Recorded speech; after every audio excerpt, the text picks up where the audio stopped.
जिंदगी रुकने का नाम ही नहीं लेती। हर रोज कुछ ना कुछ भागदौड़ लगी रहती है। एंड इन सारी चीजों में ठहर पाना, संभल पाना, समता से काम कर पाना मुश्किल हो जाता है।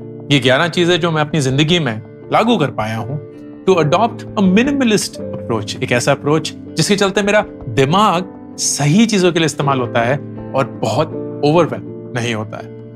Number 1, the Singapore rule. मुझे नहीं पता कि अगर आपको ये पता है कि नहीं, सिंगापुर में interestingly the number of private cars at any point of time remains the same. Singapore हर एक प्राइवेट गाड़ी को सड़क पे लाने के लिए एक बहुत बड़ा ऑक्शन प्रोसेस करता है, और अगर कोई नई गाड़ी आती है तो उसके लिए पुरानी गाड़ी को सड़क से बाहर निकलना पड़ता है। अब इसी रूल को मैं अपनी जिंदगी में अडॉप्ट करने की कोशिश करता हूँ कि अगर मैं कोई भी चीज खरीदूं जिसका कोई और रूप मेरी जिंदगी में ऑलरेडी है, तो उस नई चीज को अपनी जिंदगी में लाने के लिए मुझे किसी पुरानी चीज को बाहर निकालना पड़ेगा, so that the absolute number of those items remain the same. Simple example, number of T shirts. मेरे लिए नंबर ऑफ टी शर्ट्स हमेशा सेम रहनी चाहिए। मेरे पास करीब 13 टी शर्ट्स हैं एंड उनमें से वही सेम रिपीट होती रहती हैं, वही ब्लैक टी शर्ट, वही ब्लू टी शर्ट, वही सेम रंग। लेकिन मैं टी शर्ट्स खरीदता नहीं हूँ। हाँ, बहुत सारी टी शर्ट्स मुझे गिफ्ट मिलती हैं, कभी किसी ने दे दिया, कभी किसी ने दे दिया। तो अगर कोई भी नई टी शर्ट मेरी जिंदगी में आती है तो उसके लिए एक पुरानी टी शर्ट को मेरी जिंदगी से निकलना होगा। The same thing applies to toys as well for our kids. हम उनको बोलते हैं कि बर्थडे पे तुम्हें अनगिनत तोहफे मिलते हैं, ये सेट, वो सेट, ये लेगो, ये गेम। अगर तुम्हें उसमें से कोई भी पसंद आए, हमें कोई प्रॉब्लम नहीं है, लेकिन कोई भी नए खिलौने को अपनी जिंदगी में लाने के लिए एक एग्जिस्टिंग खिलौना तुम्हें अपनी जिंदगी से निकालना होगा। The number of units that you need should be the same. ये कपड़ों के लिए लागू होता है, खिलौनों के लिए लागू होता है, गैजेट्स के लिए लागू होता है, एंड सिर्फ एक चीज है जिस पे हम इसको लागू नहीं करते, वो है किताबें। हम किताबें खरीदते रहते हैं, उनको रिप्लेस नहीं करते। एक तरीके की लाइब्रेरी बनी जा रही है, but for everything else the Singapore rule. Number 2, the no breaking promises rule. ये एक बहुत पावरफुल रूल है। इनफैक्ट ये और जो लास्ट वाला रूल है, ये मेरा फेवरेट रूल। इस रूल का इंसाइट ये है कि हम अक्सर अपने साथ बहुत वादे करते हैं। मैं कल से जिम जाऊंगा, मैं कल से चीनी छोड़ दूंगा, मैं कल से पढ़ना शुरू कर दूंगा, मैं कल से ये करूंगा, वो करूंगा। एंड जितनी बार भी हम खुद के साथ किए हुए वादे को तोड़ते हैं, हमारे जहन में हमारी सेल्फ रिस्पेक्ट गिर जाती है, क्योंकि हम खुद ही के वादे निभा नहीं पा रहे। So I have a very simple rule कि मैं खुद के साथ किया हुआ कोई भी वादा तोड़ूंगा नहीं। तो या तो मैं वादा करूंगा ही नहीं, या अगर करूंगा तो उसे पूरा का पूरा निभाऊंगा। And this ensures 2 things. एक, कि मैं अच्छे से अपने आप से पूछता हूं कि क्या ये इस वादे को मैं निभा पाऊंगा, और अगर नहीं तो मत करो, यू नो व्हाट, इसको ऐसे ही रहने दो। एंड दूसरा, क्योंकि मैं हर अपने आप से किए हुए वादे को निभा पाता हूं, मेरे खुद की इज्जत मेरी नजरों में कभी भी गिरती नहीं है, at least not on this front. And मैं ये दावे के साथ लिख के दे सकता हूं, मैं आपको पर्सनली नहीं जानता, कि आपकी सेल्फ रिस्पेक्ट का एक बहुत इंपॉर्टेंट फैक्टर है the number of promises you make to yourself and end up breaking. इसी के चलते number 3, the 2-day rule.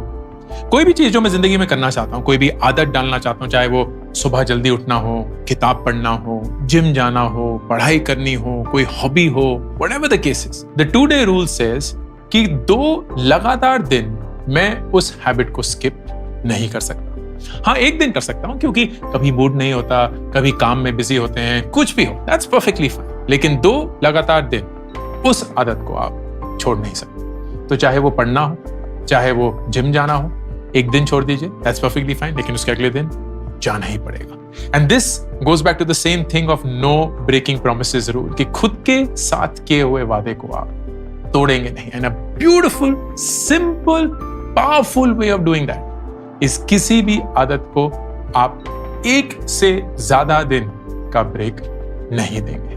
Number 4, the 30-day rule. इस रूल के बारे में मैं अक्सर बात कर चुका हूं, लेकिन ये इतना बढ़िया रूल है कि इसको जितनी बार भी रिपीट करें कम होगा। कोई भी चीज की अगर आपको इच्छा हो, वो नया फोन हो, कोई नए कपड़े हो, जूते हो, गाड़ी हो, कुछ भी हो, आप अपने आप से ये पूछेंगे कि क्या मुझे वाकई में इसकी जरूरत है कि नहीं। And the best way to answer that question is 30 दिन वेट करिए। हम जिस भी चीज की इच्छा करते हैं, ऐसा तो है नहीं कि अगर वो आज हमारी जिंदगी में नहीं आई तो जिंदगी ही बर्बाद होगी, नहीं। तो हम 30 दिन आराम से वेट कर सकते हैं, लेकिन 30 दिन बाद आप एक इंपॉर्टेंट क्वेश्चन पूछेंगे कि क्या मुझे इस चीज की जरूरत अब भी महसूस होती है या नहीं। And it's surprising how many times answer होगा नहीं होती। दिस 30-day रूल इंश्योर्ड कि मैं अपनी जिंदगी को क्लटर फ्री रखूंगा।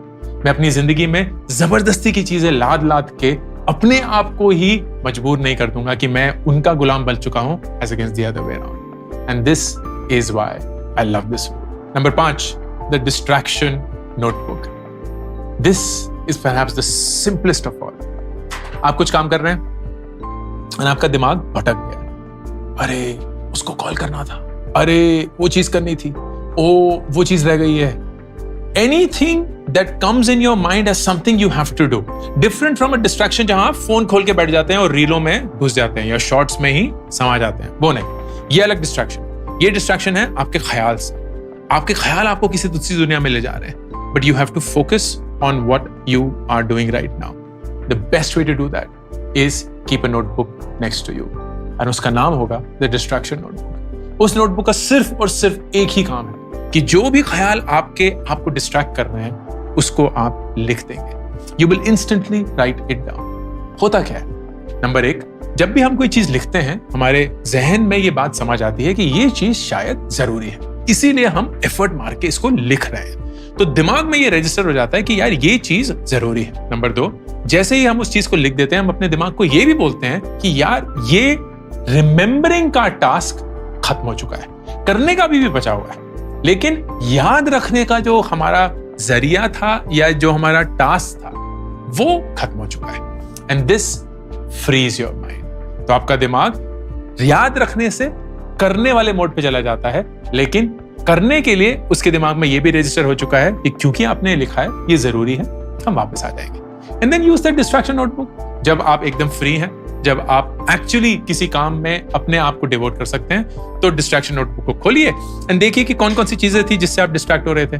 ज्यादा फालतू चीजें होंगी, लेकिन कुछ होंगी जो शायद वाकई में जरूरी हैं, उनको कर लीजिए, उनके लिए वक्त बनाइए, उनको अपने कैलेंडर में शेड्यूल करिए। But what you are doing is in that moment freeing yourself of clutter, of distraction. Number 6, the box rule. बड़ा इंटरेस्टिंग रूल है। तो ये एक यूएस या वेस्टर्न फिनोमेना से इंस्पायर्ड है। यूएस या वेस्टर्न फिनोमेना में ज्यादातर हर चीज को ना बॉक्सेस में रखा जाता है, क्योंकि उनके पास गराजेस होते हैं, स्टोरेज स्पेस होती है। हमारे पास इतना नहीं होता है, तो किताबें वो बॉक्सेस में रखते हैं, कपड़े भी वो बॉक्सेस में रखते हैं, जूते भी वो बॉक्सेस में रखते हैं। एंड द रूल सेज कि अपनी जिंदगी में ये पता करने के लिए कि कौन सी चीजें वाकई में आपकी जिंदगी के लिए जरूरी हैं कि नहीं, यूज द बॉक्स। तो कोई भी चीज जिसमें आपको शक है कि यार ये चीज मेरी जिंदगी में फालतू है या एक्चुअली नेसेसरी है, उसको आप अपनी आंखों से हटा दीजिए। तो एक तरीके से उसको एक बॉक्स में डाल दीजिए, चाहे वो एक अलमारी में डाल दें, चाहे वो एक्चुअली एक बॉक्स में डाल दें, चाहे कहीं छिपा दें। बेसिकली अपनी नजरों के सामने उस चीज को हटा दीजिए। And then ask yourself whether you actually miss that thing or not.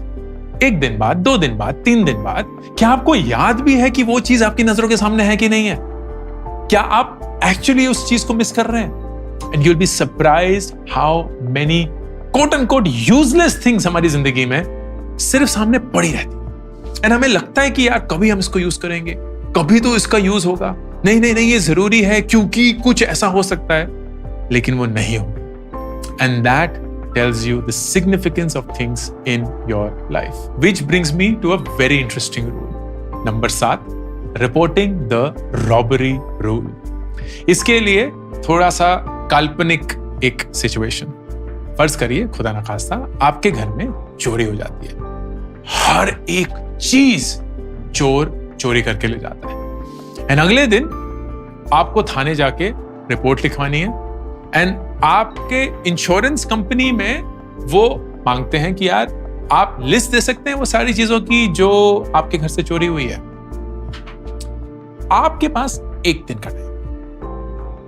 Now make a list of everything that has gotten stolen. Every single thing. ये नहीं बोल सकते 13 टी शर्ट्स ना, एक एक टी शर्ट का नाम लेना होगा, एक एक फाइल का नाम लेना होगा, एक एक प्लेट, एक एक चम्मच, एक एक फोन, एक एक चार्जर, एक एक जूता, एक एक किताब का नाम लेना होगा। And you can see where this is going. एक दिन बाद 24 घंटे ले लो, एक दिन बाद आपको जो जो चीजें याद रहेंगे ना, वो ही आपके लिए सबसे जरूरी है। बाकी हर एक चीज फालतू ही थी, एक्सेस में थी, जरूरी नहीं थी। And that is so fascinating, क्योंकि मुझे अगर बोला जाए यार तुम्हारी सारी किताबों में से अगर तुम्हें चोरी की एक रिपोर्ट लिखानी हो कि कौन कौन सी किताबें चोरी हुई हैं, मैं शायद 10 या 20 किताबों से ज्यादा का नाम नहीं ले पाऊंगा।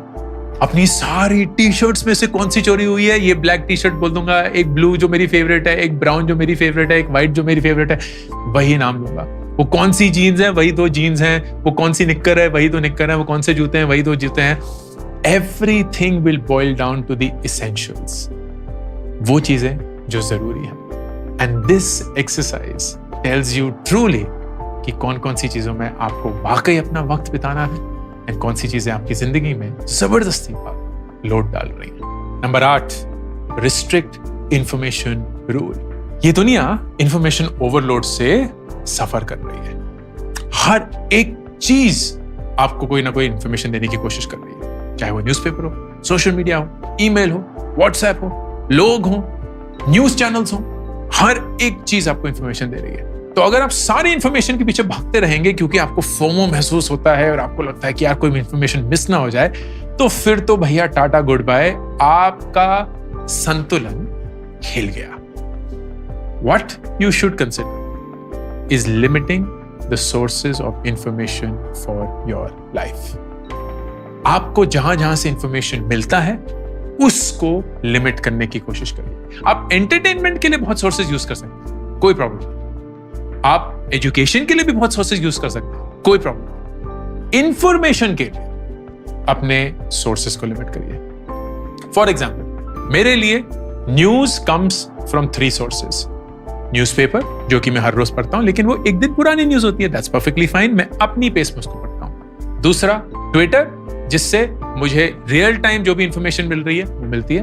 एंड नंबर 3, ईमेल, क्योंकि मैंने कुछ कुछ न्यूज लेटर्स एंड कुछ कुछ जर्नल्स में सब्सक्राइब किया हुआ है जो मुझे न्यूज लेड इंफॉर्मेशन देती है। यही 3 है मेरे जरिए न्यूज एक्वायर करने के। मैं कोई न्यूज साइट नहीं देखता हूं या पढ़ता हूं, मैं कोई न्यूज चैनल नहीं देखता हूं या सुनता हूं, मैं कोई रेडियो शो या न्यूज नहीं करता हूं, मैं व्हाट्सएप की न्यूज पे बिल्कुल विश्वास नहीं करता हूं, ना ही उसको पढ़ता हूं, मैं किसी ऐसे ग्रुप में नहीं हूं जहां न्यूज आती रहती है, अगर आती भी है तो वो सारे म्यूट पे हैं ग्रुप। मेरे लिए news as an information is only limited to 3 sources, और मैं कहीं और से वो न्यूज कंज्यूम नहीं करता हूं। And this allows me to focus. It also allows me to not be overwhelmed with news from all across. यही सेम चीज आप किसी भी और चीज के लिए कर सकते हैं। आप अपने बकेट्स डिसाइड कर सकते हैं कि इंफॉर्मेशन के मेरे ये बकेट्स हैं। न्यूज का एक हो गया, मे बी करंट अफेयर्स का कुछ हो गया, मे बी कहीं कुछ और, whatever the case is, but you will limit the sources of information. A powerful hack there is information about relationships. Information about relationships सबसे ट्रिकी चीज है, क्योंकि रिश्तों के बारे में आपको पूरी दुनिया कुछ ना कुछ बताती रहती है। आपके माँ बाप के साथ के रिश्ते में आपके भाई बहन आपको कुछ बताएंगे, आपकी पत्नी या पति आपको कुछ बताएंगे, आपकी बॉयफ्रेंड गर्लफ्रेंड आपको कुछ बताएंगे, आपके माँ या पापा away from the other parent कुछ बताएंगे। 4 करोड़ कोनों से आपको खबर मिलती रहेगी, मासी भी कुछ, ताया भी कुछ, नानी भी कुछ, ये भी सब। यू हैव टू डिसाइड कि मेरा, व्हेन इट कम्स टू से माय मॉम, माय डैड और माय सिबलिंग्स और माय पार्टनर, मैं किसकी सुनूं? What will be my information sources? इसका मतलब ये नहीं है कि बाकी लोगों से बात करना बंद कर देंगे ना। इसका मतलब ये है कि जब भी कोई इंफॉर्मेशन एक नए या एक्सटर्नल सोर्स से आएगी, आप उस पर यकीन नहीं करेंगे, ना ही एक्ट करेंगे till you validate it from your own sources. And this makes it super easy to maintain the information flow in a relationship. Larger point, information को रिस्ट्रिक्ट करिए, उसके सोर्सेस को लिमिट रखिए, and that will allow your mind to not be overwhelmed.